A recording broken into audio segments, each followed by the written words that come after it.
mayam yung sharing makok lay sida adagi sidana sharing je kena frozen na anya lay chu do ne ba mo na ka ka pi e pa de na ko na kin ni ba mo fire ga kan na mo pu je ta ine ba hum ra to sai na silo wala fire ko na mo ko se ta i ate shi mem doi ta ko lo re ba ta ni to mathang ni ai kha ga ni masa do ina chaw na de age ba ngara do frozen do ina khama kha ani hum khan bagi ko adum pulak ka khre ba kala ka de ra ha ba ina hoi ha do ure ko pulak ka khale ba anna kitang nudi no ai tre adubu ya na ba kan na se bo do ta I mathang ri ma pum athang do de age si hoen thong age adu duga mo bang to de age mathang no yeng ni si ko mayam kak pa hore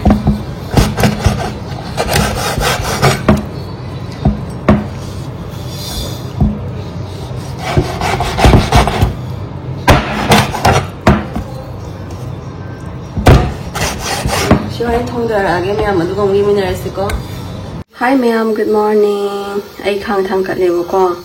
Sida ken to thos ai yam pak na hai dre ken da ai angang gi sareng khar matung khar fo khan taw gi to bare ma ko aduma taw le ko gi thong ho dai ni ma ge ina hawai thong zale to bot am hapti la ka da sareng taw bot pizza ge to ma gen taw gi ma'am ko adu ma thong to jar ke ai yam na de hai te ani ra hom na ti shura mani ta zum haw gi ko ma da sa adu ma shi zo taw jar ge me yemi sim khata ba video sine diragi ne ina sareng ma ka khara thu etu du thum hap chale sine mai taw bi rage du hawai thum ga pizza rage ma gi mayam to e diragi sareng taw bi lo chale ma gi injang bi de matum ma happy rage sauri howder me mai thaw khara ma haisen gare ai ngo ba howder ai ko mai thom ma to cha rage me mayam sele ai mayam ko jira ne adagi mithi maru adagi kai samaroi khamen simbi titli hing adaga singa chananga asuba adagi manipur dagi purapa napapi mara kang baga nakupiga tilaga singa bahuzar ge khang sare me jira jan kotha jar ge ko me iti maruga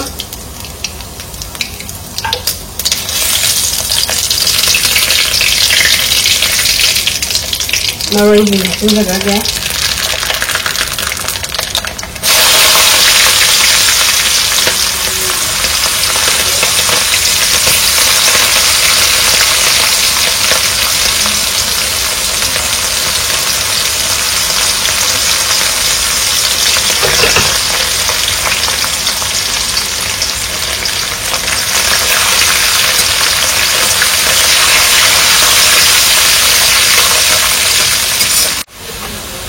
ini singa channel ka jam khap ge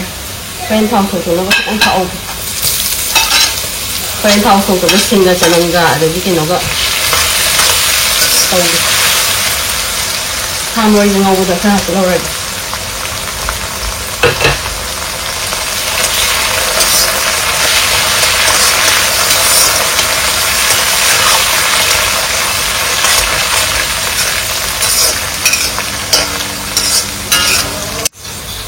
mayam si khar ka sale bo ko aju na ai hom de to thame si ma thada di mana wadi nu shi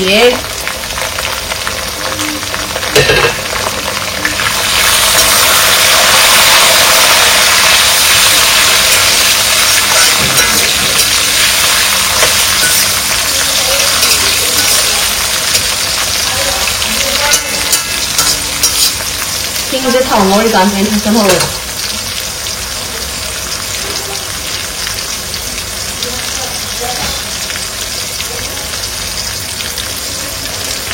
yam yom de yam mai thak le hi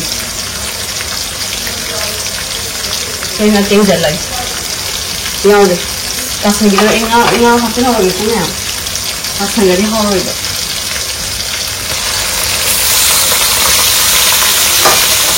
mày lấy ra là ngồi rồi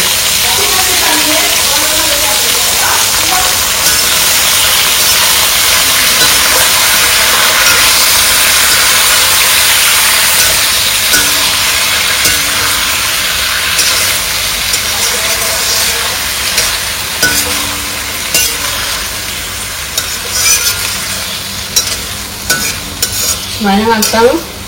ngồi thầm được cho mẹ mấy lấy theo là cái con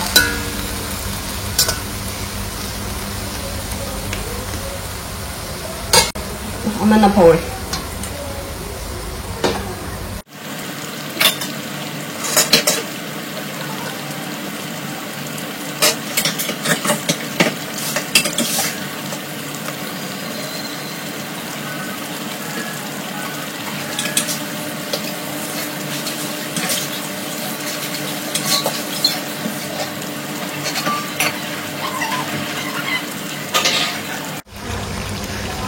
mẹ muốn hạt ngầu này quá được cả sân đây cả sân đấy tôi cái đó cái gì mấy cái em có yang saya kerja nama itu atau ayah harus thum kerap saja lagi masa mengencang nabo atau kamu mau gimana thum kamu kerap sengki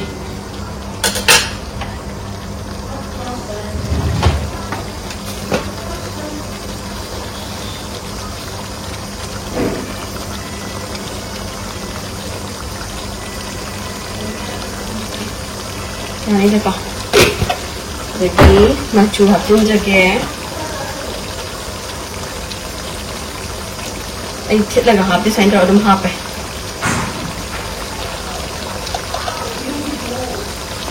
sáng rồi hấp đấy một mà chú chạy xem được game thật đó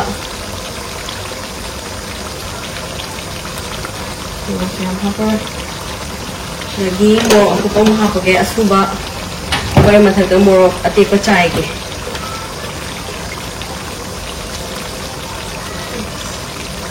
chỉ học sinh là cái mà tất mau chơi cái cô mèo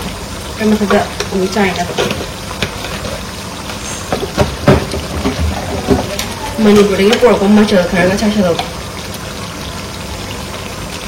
chỉ mà tất mau chơi cái mèo uống nó phát ra về mình sẽ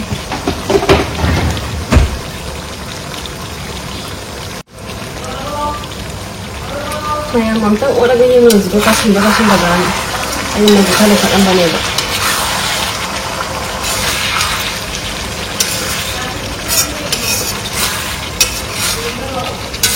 dia kasih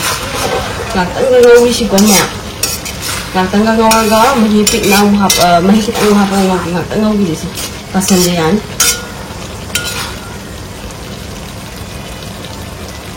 latang ngau gitu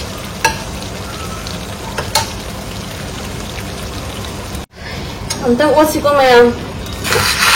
kasih lagi orang itu yang mahikit jalan deh kasih ini tilau senang Sugi bagi macam itu karat tu orang hanya lagi saya kasih mahal eba.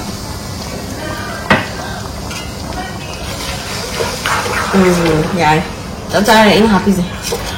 Matang sih cap cari eba. Lagi, hauzik mereka tak lagi lagi ngau minerasi. Si mahi zakar cuma aku matam dan ya kena tahu lagi mahi amu apa lagi. Mereka lagi.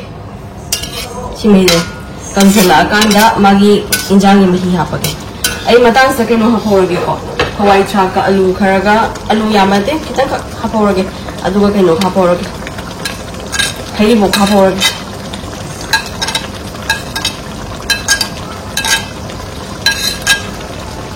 sila sa wala zin aduga mahihapayari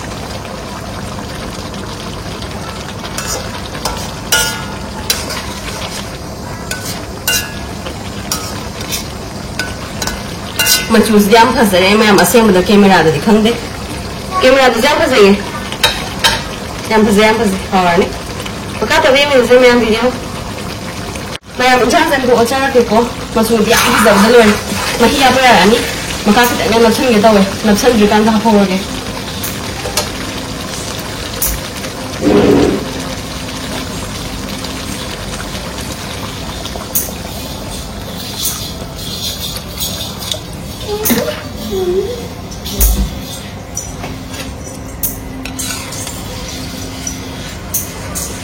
Ya, kata mani makizi, mani kita meh, tu kita ngahap kisira. So ada kita ngahap ke, seorang pasangan nabi. Pernah tahu besok tu orang pasangan nabi. Kita ngahap ke.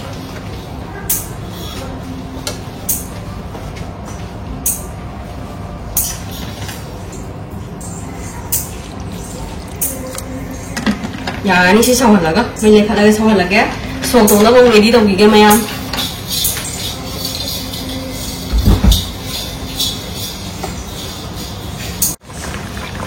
Mayam injang se to ochak yam te yamina siko.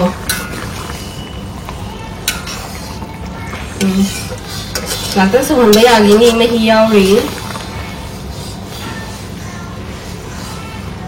Fazadi fazare. Ngakta ngam ta par sohon ge aina me ta me dara thamu bo kos magan iro lu bagi. Lagi ngakta sohon la this mine. Ado ai shot ko ready to yar. Shui do nei long ba su loi to me fazare ra ma su ja. Ai nang lau na lo la bani. Sai ma chu le. Ro sorry me am hi. Ma'am, so to no ba I khang thang ga chere khosi thaw zer gi ma'am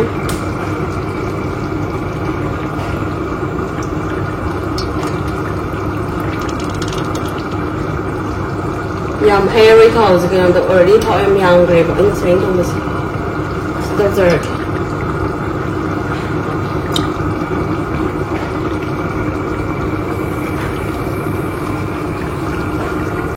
ma'am mo de ko ga tung zi ga ta ma ru shi na ba ko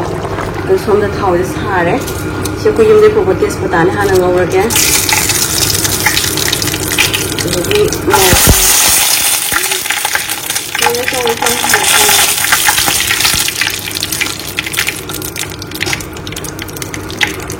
jadi ko ono zai ko na thadi go mana ne thadi go ke no ko ne jadi sana ko se ka su de ne kita berhati sih dengan orang, semua itu tadi, ini kita tahu kita begini.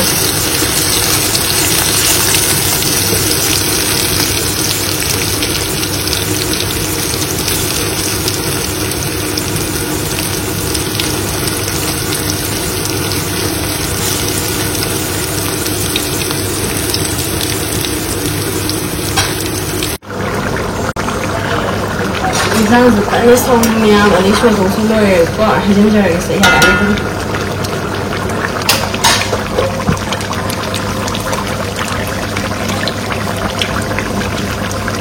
okay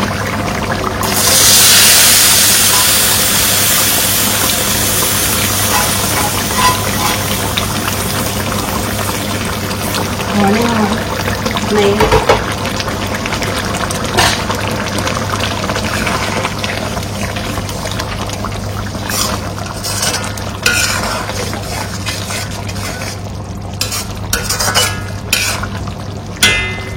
tôi chuẩn bị ở đây em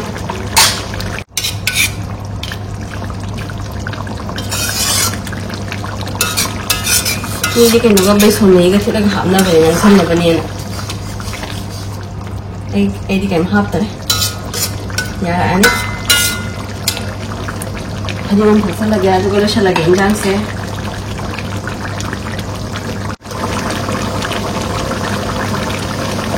siya rin na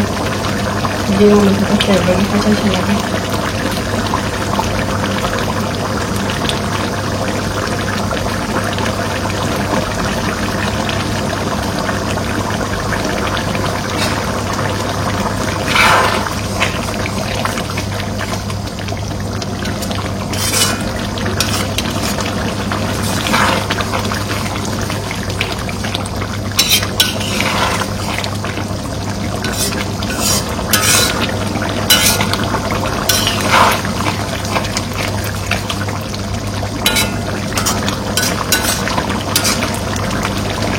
Very small.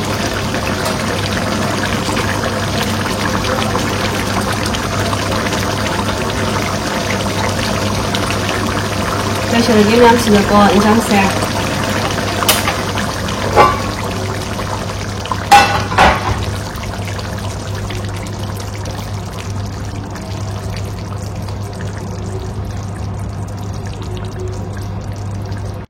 Sila lai tu mem injang se mi hilang ho man wa ni bo do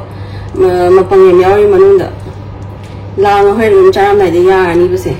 rum pa nang san ga ding su ha oi ba da sila sila ge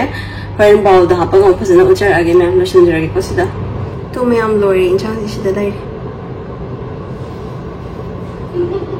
ha wa da ma la ba mem lori si charger age mem ko